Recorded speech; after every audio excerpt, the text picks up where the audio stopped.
Fire crews make progress on containing the Thompson Fire. The county decided to close all evacuation shelters and animal shelters. Action News Now reporter Alejandro Mejia was at one of the animal shelters today and spoke to volunteers about their experience of reconnecting animals with their owners.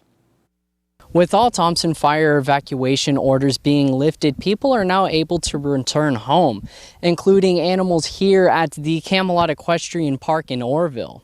We have individuals that are passionate about what they're doing. We have individuals that really care about the job, and they're going to be dedicated and then basically stay and do the work to make sure that all animals are safe. That was Nick Ostrovsky, the Butte County Public Health Senior Program Manager for Land Use and Animal Control for the county. Ostrovsky told me when the Thompson Fire started on Tuesday, the county called their partner North Valley Animal Disaster Group to help put up emergency animal shelters for small and large animals. Today, with fire crews making progress on containing the fire, the county made the call to close the animal shelters for families to reunite with their animals. Volunteers worked hard over the past 5 days, making sure that animals that stayed in these barns were properly cared for. The reason why I do this is when there's a disaster, I love working with animals. I always have. That's been my little soft spot.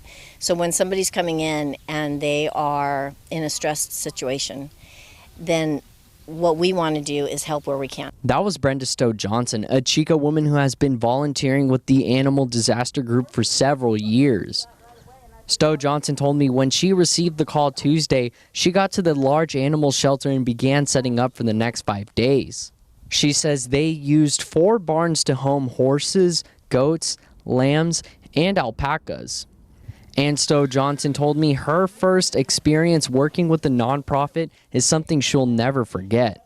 Just before the campfire, just literally months before the campfire, I had signed up to be a new volunteer. And we do our volunteer training once a year in January. So I had already signed up. And then we had the campfire.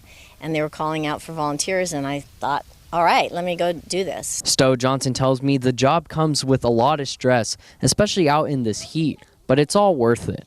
When you see an animal recognize its owner, and the owner's just grateful as heck that the animal's there, I just remember numerous times going and getting into tears because it's such a heartwarming experience. And really, that's why I do it. I love animals. I don't want to see any of them suffer, and it just means a lot to me. In Orrville, I'm Alejandro Mejia with Action News Now, coverage you can count on.